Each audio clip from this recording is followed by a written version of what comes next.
하나님의 말씀 보시겠습니다. 오늘 우리에게 주신 하나님의 말씀은 마태복음 3장 1절부터 12절의 말씀입니다. 마태복음 3장 1절에서 12절의 말씀입니다. 다 찾으신 줄 알고 제가 하나님의 말씀을 봉독합니다. 그때 세례 요한이 이르러 유대 광야에서 전파하여 말하되 회개하라 천국이 가까이 왔느니라 하였으니 그는 선지자 이사야를 통하여 말씀하신 자라 일렀으되 광야에 외치는 자의 소리가 있어 이르되 너희는 주의 길을 준비하라 그가 오실 길을 곧게 하라 하였느니라. 이 요한은 낙타털 옷을 입고 허리에 가죽띠를 띠고 음식은 메뚜기와 석청이었더라. 이때 예루살렘과 온 유대와 요단강 사방에서 다 그에게 나와 자기들의 죄를 자복하고 요단강에서 그에게 세례를 받더니 요한이 많은 바리새인들과 사두개인들이 세례 베푸는 대로 오는 것을 보고 이르되 독사의 자식들아 누가 너희를 가르쳐 임박한 진노를 피하라 하더냐. 그러므로 회개에 합당한 열매를 맺고 속으로 아브라함이 우리 조상이라고 생각하지 말라. 내가 너희에게 이르노니 하나님이 능히 이 돌들로도 아브라함의 자손이 되게 하시리라. 이미 도끼가 나무 뿌리에 놓였으니 좋은 열매는 맺지 아니하는 나무마다 찍혀 불에 던져지리라. 나는 너희로 회개하게 하기 위하여 물로 세례를 베풀거니와 내 뒤에 오시는 이는 나보다 능력이 많으시나니 나는 그의 신을 들기도 감당하지 못하겠노라. 그는 성령과 불로써 너희에게 세례를 베푸실 것이요 손에 키를 들고 자기의 타작마당을 정하게 하사 알곡은 모아 곡간에 들이고 쭉정이는 꺼지지 않는 불에 태우시리라. 아멘.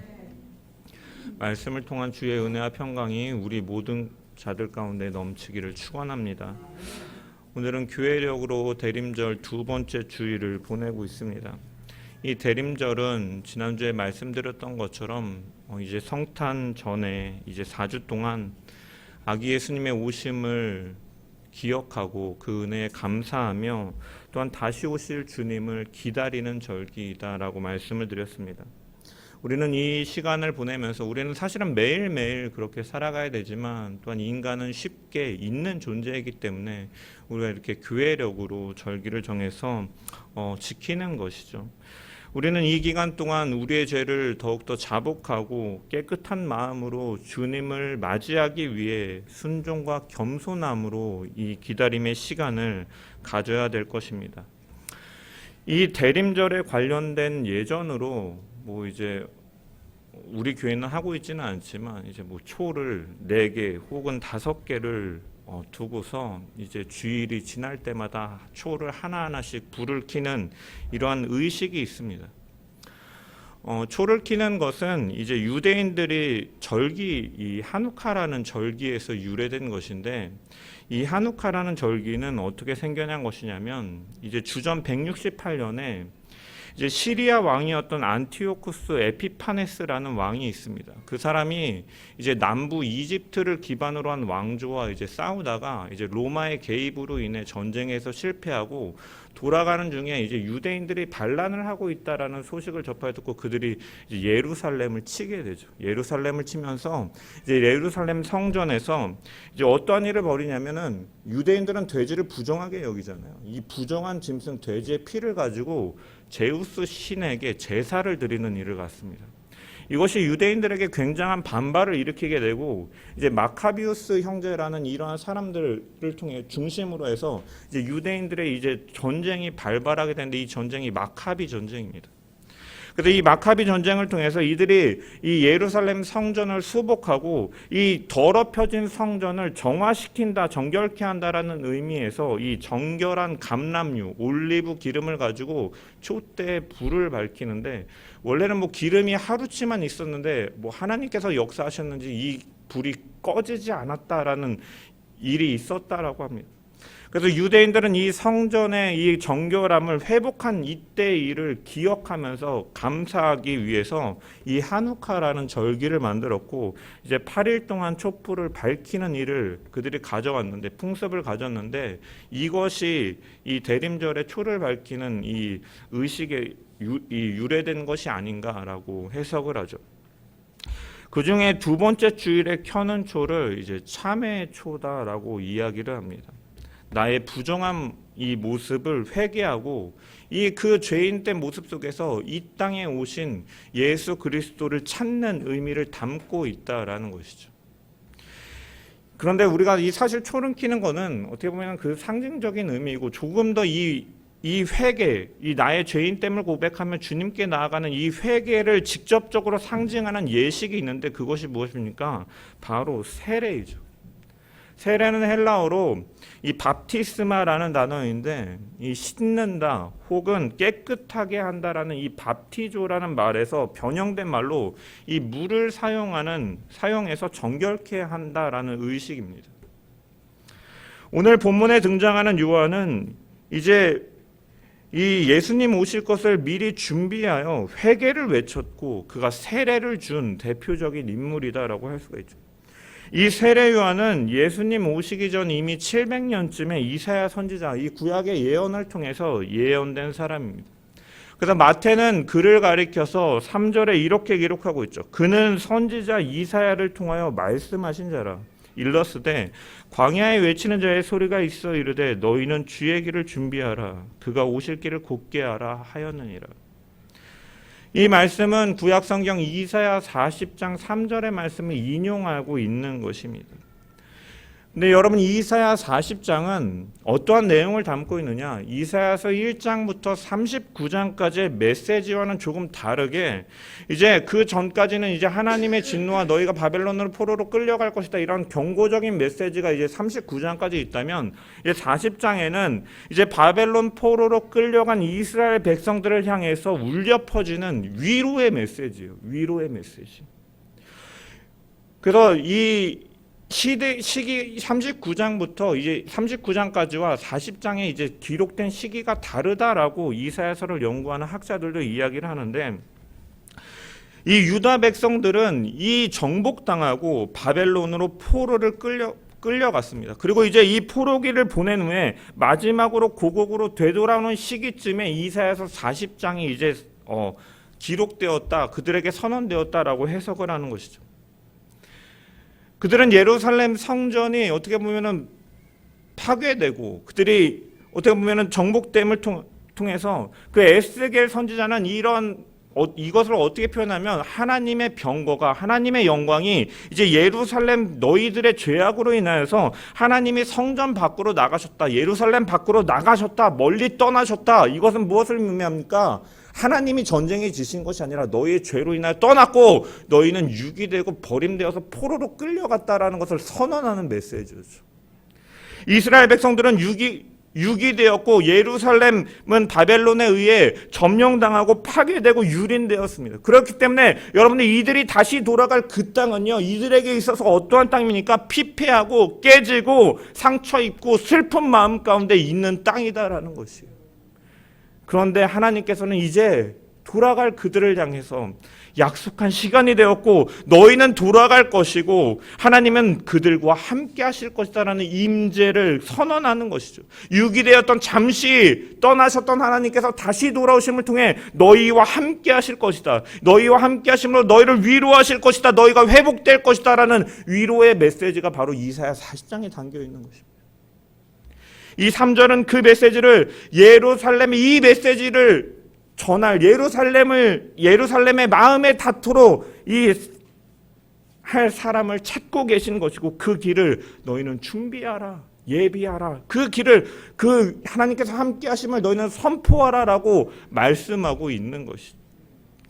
이 이사야의 메시지는 1차적으로 바벨론 포로 귀환을 통해서 성취되었고 이 메시지를 이 마태는 다시금 이 구원의 사역은 반복되고 하나님의 그 구원을 보여주는 것이기 때문에 마태는 이 시기로 가져와서 제2위 하나님이신 예수 그리스도가 그 오심을 그 시대가 되었고 그 구원을 위해 오시는 하나님의 길을 예비하라고 이사야 선지자가 말했던 것처럼 이 진정한 메시아이신 예수 그리스도의 길을 예비하는 자로서 이 세례 요한을 소개하고 있는 것입니다.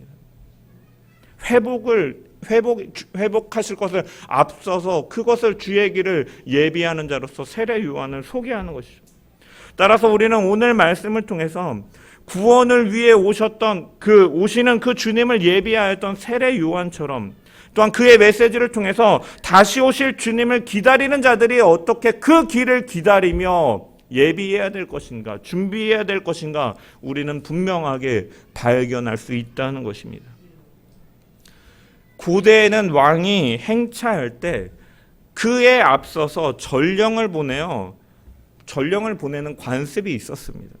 전령들은 어떠한 일을 했느냐, 이제 왕의 행차보다 앞서가면서 미리 왕이 온다라는 것을 알리고, 길이 험하거나 이 장애물이 있거나 하면 그것을 제거하고 왕이 가는 그 행차를 편하게 하는 역할들을 하였습니다. 요한은 왕으로 오시는 예수 그리스도를 그 길을 준비하도록 보냄을 받은 사람이었다라는 거예요. 여러분, 그는 사실은 짧은 인생을 살았습니다. 그가 30을 간 넘기고 그가 죽임을 당하게 되죠. 그렇지만 그는 짧은 인생을 살았지만 목숨을 바칠 만큼 그 짧은 인생 동안 주의 길을 준비하는데 초점을 두고 살아갔던 자입니다. 이 세례 요한은 어느 가문에서 태어났습니까? 우리가 누가복음을 보면 제사장 가문에서 태어났음을 알 수가 있습니다. 다윗 시대의 제사장 가문을 이제 24반열로 나눴는데 그 중에 8번째 가문이 바로 이제 아비야 계열이죠. 이 아비야 계열에 속하는 이 세례 요한은 아비야 계열에 속하는 이 제사장 가문이었고, 그의 아버지는 사가랴였습니다. 누가복음에 보면 그의 탄생에 대한 기록이 있는데, 이 아버지 사가랴가 성전에 분향하러 들어갔을 때 이제 천사가 나타나서 이 사가랴의 아내인 엘리사벳이 임신할 것을 알려주고 그 이름을 요한이라 하라고 그에게 전해줍니다. 특별히 이 천사가 이 요한에 대해서 예언하기를 뭐라고 말하냐, 그가 주 앞에 큰 자가 되며 포도주나 독한 술을 마시지 아니하며 모태로부터 성령의 충만함을 받아 이스라엘 자손을 주곧 그들의 하나님께로 많이 돌아오게 하겠습니다라고 누가복음 1장 14절에서 15절 말씀에 기록되어 있는 것이죠. 이 천사의 예언대로 사가랴와 엘리사벳 사이에서 아기가 출생하였고, 사가랴는 이 주님보다 먼저 와서 그 얘기를 준비하고 죄를 용서받음으로써 얻는 그 구원의 길을 백성들에게 너가 전할 것을 이 아기를 향해서 예언하였습니다. 이 사명에 따라서 이 세례 요한은 광야로 나아가 이 메시지를 전한 것이죠. 구약 성경의 마지막 책인 말라기도 보면은 이것에 대해서 예언하고 있습니다. 내가 내 사자를 보내리니 그가 내 앞에서 길을 준비할 것이요 너희가 사모하는 바 언약의 사자가 임하실 것이라. 보라, 여호와의 크고 두려운 날이 이르기 전에 내가 선지자 엘리야를 너희에게 보내리라라는 말씀이 말라기서 3장 1절과 4장 5절에 기록되어 있는데, 이처럼 예수 그리스도의 오심을 준비하는 자가 있을 것이다라고 예언하였는데 그 사람이 바로 오늘 본문의 세례 요한인 것이죠. 실제로 세례 요한은 예수님에 앞서 6개월 먼저 태어났고, 예수님의 공생의 사역에 앞서 그는 사역을 시작하였습니다. 그는 어떠한 존재였습니까? 말라기 이후로 끊어졌던 이 400년이라는 신구약 중간기 시절에 어떻게 보면 그 끊겨진 그 시간 이후에 그 하나님의 말씀의 그 부재의 시기를 지나서 다시 그 예언자적인 사역을 잇는 사람이었던 것이죠. 길을 몰라서 하나님의 말씀이 부재함을 통하여 절망하고 신음하는 이스라엘 백성들을 향해서 하나님의 말씀을 전했고, 새로운 시대의 소명을 주는 사람이었던 것입니다. 주님의 길을 준비하면서. 그의 인생은 짧았습니다. 30을 간 넘긴 짧은 나이로 세상을 떠났지만 중요한 것은 무엇이냐? 주님의 오심을 준비하는 자로 그가 사용되었다라는 것이죠.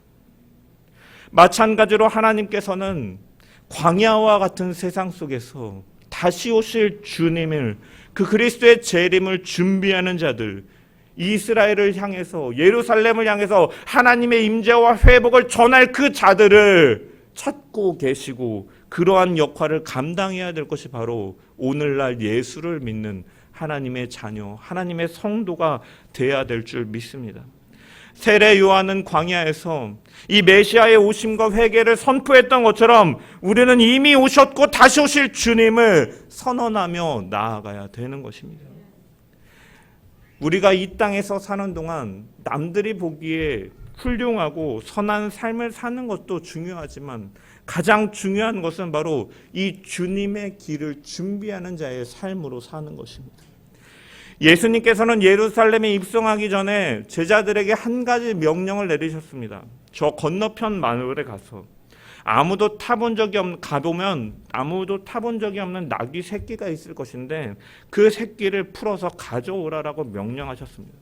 제자들은 이 명령을 듣고서 주님, 그런데 나귀 새끼를 데려오다가 주인이 물어보면 뭐라고 말합니까? 라고 말할 때 주께서 쓰시겠다 하라라고 가르쳐 주시죠. 실제로 제자들은 이 명령을 듣고 맞은편 마을에 갔을 때 이 정말로 나귀 새끼 한 마리가 묶여 있는 것을 보았습니다. 그리고 그것을 풀 때 주인이 나타나서 왜 나귀 새끼를 풀고 있느냐라고 물어보죠. 그때 제자들은 뭐라고 말합니까? 주님께서 쓰시겠다, 필요하시기 때문이다 라고 그들이 대답을 합니다. 그 뒤의 내용은 성경에 기록되어 있지 않지만 이제 제자들이 이 나귀 새끼 나귀를 끌고 온 것을 예수님께 끌고 온 것으로 보아 그들은 주님께서 쓰시겠다고 할 때, 제자들이 그렇게 말했을 때 주인들은 선뜻 그 새끼 나귀를 내어줬음을 우리는 알 수가 있는 것이죠. 이 새끼 나귀를 타신 것은 무엇을 상징하는 것입니까? 바로 주님은 구원하시기 위해서 이 땅에 오셨고 예루살렘에 입성하시지만 그들은 그 예수님의 입성은 그 이스라엘 사람들이 말하는 정치적인 메시아, 군사적인 메시아, 그들의 나라를 회복시킬 메시아가 아니라 바로 거룩과 평화의 목적으로 오셨음을 상징하기 위해서 말이 아닌 새끼 나귀를 타고 그는 입성하시는 것이죠. 여러분, 그런데 이 나귀를 내어준 주인에 대해서 성경은 그 사람이 누구인지, 이름이 무엇인지에 대해서는 전혀 언급하고 있지 않습니다. 그죠? 왜 풀러갑니까 하고 그들이 쓰겠다고 했을 때 그들은 그냥 내어주고 그냥 끝나는 것이죠. 그 뒤에 새끼 나귀가 어떻게 됐는지, 그들이 다시 와서 찾았는지 이런 거에 대해서는 일체 기록되어 있지 않습니다. 여러분, 잠시 한번 그 주님의 입성을 위해 쓰임 받았던 것뿐입니다. 중요한 것은 짧은 순간이었지만 어떻게 보면 이름도 없이 잠깐 등장하지만 그들은 예루살렘의 영광의 입성에 그들은 사용되었다라는 것이에요. 하나님 나라도 마찬가지다라는 거예요. 여러분, 세례 요한은 광야에서 외쳤고 그 긴 생은 매우 짧았습니다. 이 나귀를 내어준 주인들의 이름은 기록되지 않을 정도였어요. 우리가 주의 이름을 위해서, 주의 나라를 위해서 헌신하고 주의 길을 준비한다라는 것은 꼭 그렇게 모든 것을 다 내던지고 선교지로 가고 선교사의 사역을 감당하고 이런 것들도 각자의 은사대로 맡겨진 사명대로 감당할 수도 있지만 때로는 우리가 맡겨진 환경 속에서 이름도 없이 빛도 없이 감당할 감을 통해서 주님을 위해 사용되는 자들도 있음을 분명히 기억해야 된다는 거예요. 하나님은 그런 모든 자들을 통하여서 하나님의 나라를 이뤄가시고 하나님의 일을 성취해 나가시는 것입니다. 비록 보잘것없고 짧은 인생이었고 이름조차 기록되지 않았지만 주님은 그들을 사용하셨고 주님의 길을 그들은 예비하였던 것이고 주님이 쓰시겠다고 할 때 주를 위하여 헌신하였던 것입니다. 그렇기 때문에 그들은 진정으로 복 있는 자들인 것이죠. 세상은 기억하지 못하고 그들을 주목하지 못한다 할지라도 주를 위하여 일하는 자들을 주님께서는 기억하시기에 주님은 그날에 우리가 마지막 끝자리에 있는 어떻게 보면 보잘것없고 주목하지 않는다 할지라도 주를 위하여 살아가는 자들에게 친구여 네가 왜 여기 끝자리에 있느냐 와서 나와 함께 상석에 앉자라고 말하면서 모든 자들 앞에서 영광스럽게 하실 주님이심을 믿고서 때로는 우리가 있는 그 자리에서 늘 주를 위하여 헌신하는 저와 여러분 되시기를 주님의 이름으로 간절히 축원합니다. 때로는 이름 없이 피었다지는 이 꽃과 같을지라도 빛이 없는 것처럼 존재감이 없을지라도 세상이 미비하고 주목하지 않는다고 할지라도 우리가 주님을 위해 살아갈 때 주님의 길을 준비할 때 주님은 우리를 기억하시는 줄 믿습니다. 그 자녀들의 헌신과 그 참여와 순종을 하나님께서는 기뻐하시며 하나님의 나라를 이뤄가시는 줄 믿습니다. 교회 안에서 교회 밖에서 삶의 자리에서 우리가 있는 그 자리에서 주님을 위해 이렇게 쓰임 받는 저와 여러분 되시기를 간절히 주님의 이름으로 축원합니다. 1절에 보면 요한은 유대 광야에서 이제 활동을 하죠. 세례 요한이 말씀을 전파한 장소인 유대 광야는 이제 사해의 서쪽 지역과 이제 요단강 주변의 저지대를 이제 의미하는 것이고, 그가 광야에서 회개를 전파하였습니다. 1차적으로 이 광야에서 이 요한의 사역이 있었음을 알리는 것은 이사야의 예언이 성취되었음을 보여주는 것이고, 또한 이 광야라고 번역된 헬라어 테에레모는요, 이 문자적으로는 어떠한 의미냐, 사람이 살지 않는 황량한 곳이다라는 의미겠습니다. 이 에레모의 원형 에레모스는 고독한, 쓸쓸한, 적막한, 황량한, 사람이 살지 않는 의미를 가지고 있는 것이죠. 그는 그곳에서 어떻게 생활을 하느냐, 4절에 보면 낙타털 옷을 입고 허리에 가죽띠를 띠고 음식은 메뚜기와 석청이었다라고 마태는 기록하고 있습니다. 그의 행색과 먹는 것에 대해서도 언급하는 것이죠. 낙타털 옷을 입고 허리에 가죽띠를 띠었다라는 것은, 여러분, 이 모습은요, 이 낙타털로 만든 옷, 그리고 이 옷은 품이 컸기 때문에 흘러내리지 않기 위해서 이제 염소나 양의 가죽으로 허리에 띠를 띄었는데, 이것은 당시에 가난한 자들 혹은 이제 광야에서 이제 수행하고 고행하는 자들이 보편적으로 입는 의복의 상태를 말하는 것입니다. 이 입었다라는 동사가 이제 미완료 과거 시제로 기록되어 있는데, 한 번 입은 것이 아니라 이 요한의 행태가, 이 행색이 계속 이렇게 되어져 왔음을 보여주는 것이죠. 본문은 이러한 행색을 가지고 있었고, 그가 먹는 음식은 메뚜기와 석청이었다라고 기록되어 있습니다. 석청은 멜리 아그리온이라 그래서 야생 꿀이라고 해석되기도 하고, 이것은 사람이 의도적으로 양식한 것이 아니라 이제 이 바위나 나무나 이제 땅 위에 야생 벌들이 만들어 놓은 꿀을 먹었다라고 해석하기도 합니다. 그것을 가리키는 것입니다. 아니면 혹은 이제 야생의 식물들, 이것이 꼭 동물을 가리키는 것이 아니기 때문에 이 식물, 여러 가지 단맛을 내는 나무의 즙을 먹었다라고 이렇게 그것을 지칭하는 것이다라고 말하기도 합니다. 또한 고대 근동 사람들은 이 메뚜기를 음식으로 즐겨 먹긴 하였습니다. 이렇게 소금을 쳐가지고 즐겨 먹기도 했지만, 어찌됐든 일상적인 주식은 아니었는데 세례 요한은 주식으로 이것을 먹었다라는 것이죠. 여러분, 사실은 이것은 중요하지 않아요. 세례 요한이 사역을 하는 데 있어서 무엇을 먹었는지 사실은 왜 굳이 언급을 하겠습니까? 여러분, 성경은 1.1에 또 다 하나님의 뜻과 성령의 감동에 의해서 쓰여진 책인데, 이것은 세례 요한의 옷차림이나 먹는 것에 대해서 자세하게 언급하고 있는 것은 성경이 말하고자 하는 메시지가 있다라는 것이죠. 그것은 무엇입니까? 그의 의복이, 행색이, 그가 먹는 음식이 다른 사람들과 구별되었음을 보여주는 것이죠. 일반적으로 먹는 주식이 아니었음에도 그가 주식으로 메뚜기를 먹었고 석청을 먹고 어떻게 보면 가난한 자의 모습을 보이는 것, 여러분, 사실 사람들이 사는 것은요, 그때나 지금이나 별반 다르지 않아요. 사람들의 일반적인 주된 관심사가 무엇입니까? 먹고 마시고 자는 데 있습니다. 의식주라고 하죠. 어디서 사느냐, 어디서 자느냐, 무엇을 먹고 무엇을 입느냐, 사람들은 그것에 언제나 관심이 있어요. 사람들은 그것을 통해 만족을 얻으려고 해요. 그러니까 우리가 상상할 수도 없는 금액을 가지고 저 강남에, 저 서울에 다닥다닥 붙어가지고 비싼 돈을 주면서 그렇게 모여서 옹기종기 살아요. 한강이 보인다, 한강뷰가 있다 그러면서 막 그것을 자랑하고, 어디서 사느냐가 이들에게 중요합니다. 또한 입는 것에 대해서 관심이 많죠. 같은 천조가리라 해도, 면티라고 해도 명품 브랜드가 박혀 있으면 가격은 천정부지로 사람들은 같은 천조가리 옷임에도 불구하고 비싼 돈을 들여서 그것을 사고 그것을 자랑합니다.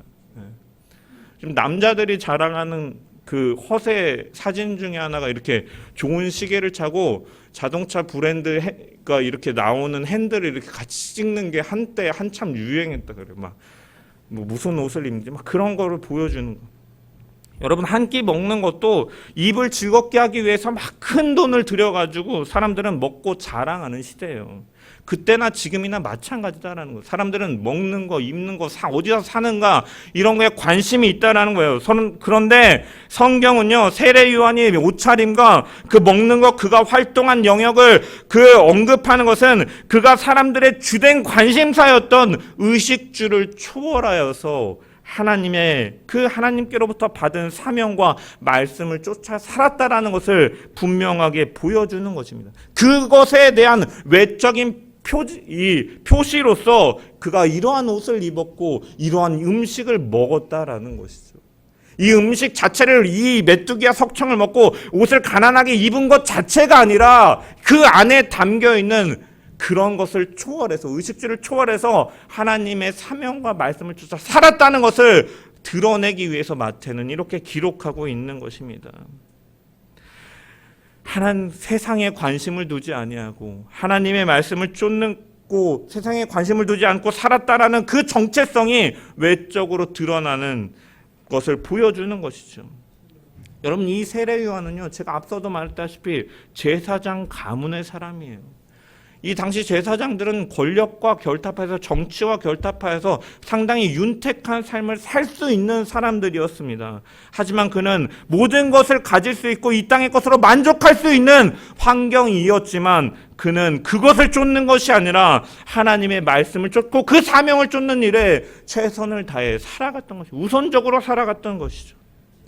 여러분, 우리는 이 세례 요한의 모습을 보면서 우리의 삶의 관심은 어디에 있는지 점검해 봐야 될 줄 믿습니다. 여러분, 우리는 무엇을 기다리고 있습니까? 이 땅에서의 잘 되고 잘 먹고 좀 더 안락하고 좀 더 윤택한 삶을 여러분 바라고 그 시기를 기다리고 있습니까?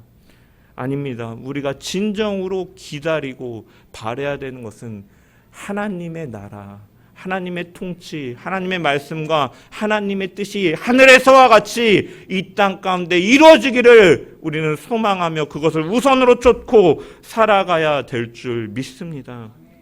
우리가 진정으로 바라고 기다리는 것이 하나님 나라이기를 소망합니다. 치열하고 어떻게 보면 열악한 환경, 현실 속에서 치여 살다 보면 우리의 관심과 기다림은 어느새 이 땅의 만족으로 우리가 내려올 수 있지만, 우리의 시선이 하늘이 아닌 이 땅의 것으로 내려올 수 있지만, 주님께서 하셨던 말씀, 그가 공생의 사역을 하시면서 처음 전파하시는 말씀 무엇이었습니까?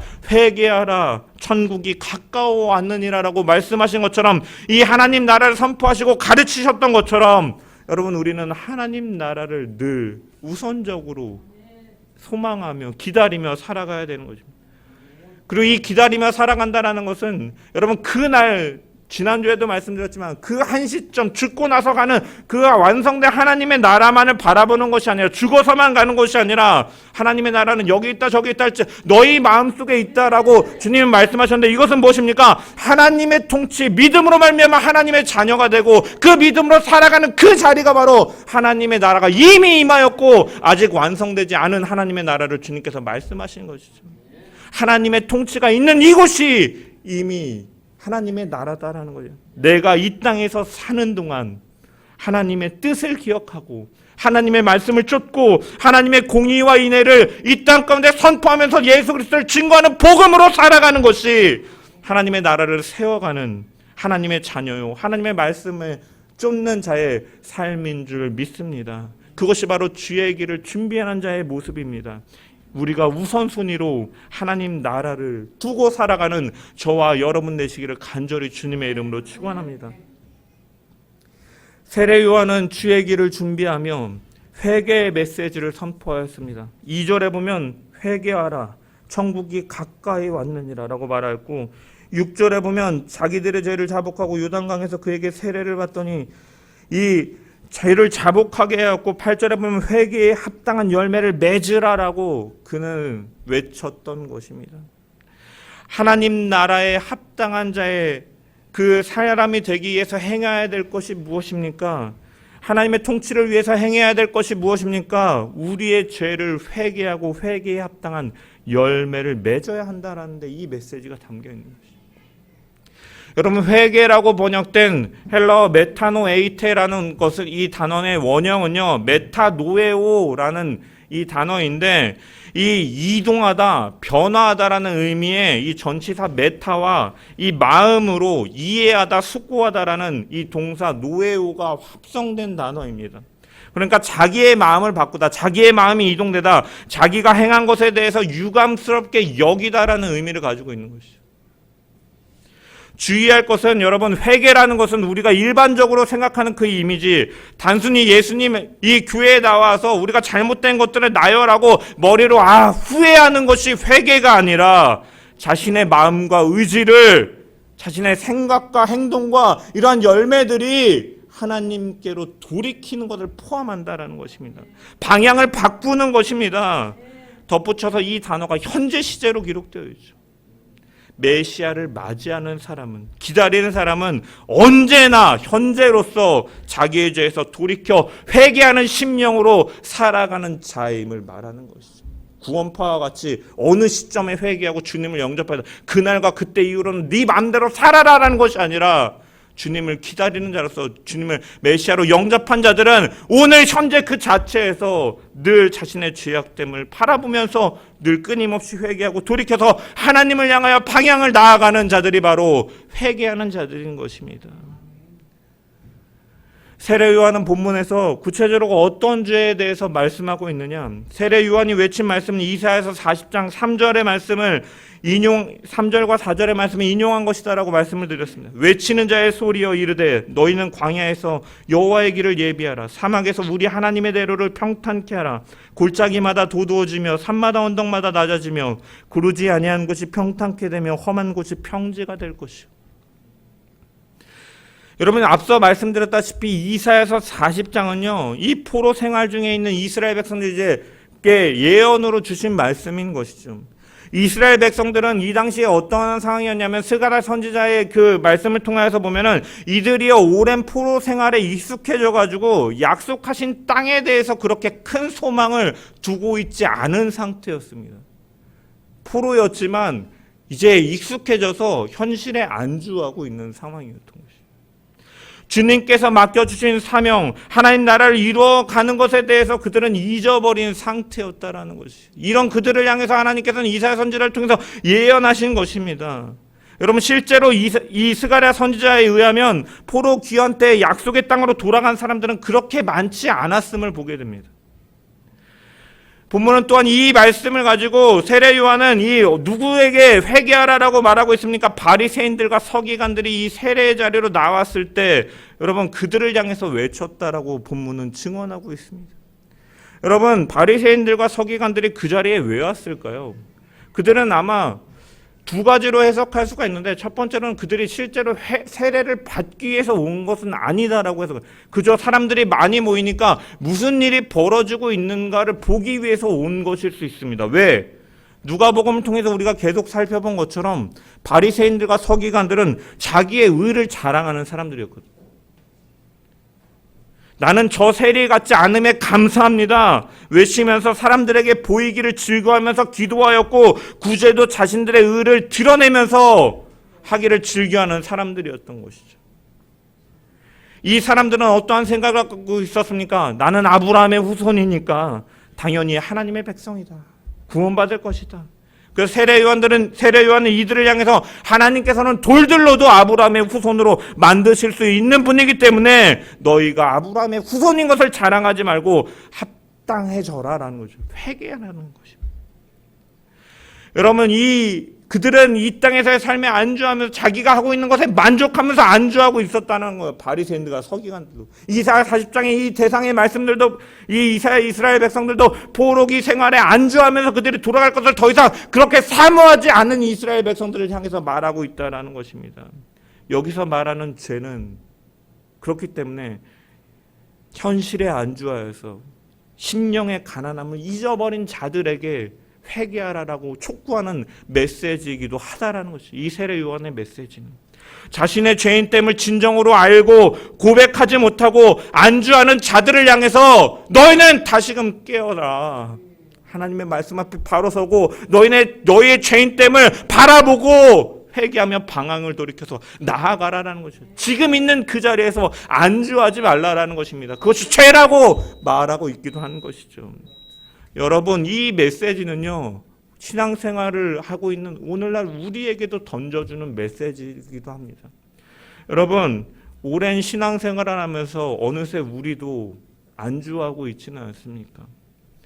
목사로, 집사로, 권사로 교회 출석하면서 직분 감당하고 이렇게 오래 신앙생활하고 내가 스스로 도덕적으로 윤리적으로 큰 죄를 범하지 않았으니까 구원 받겠지라고 어느새 안주하고 있지는 않냐라는 것입니다.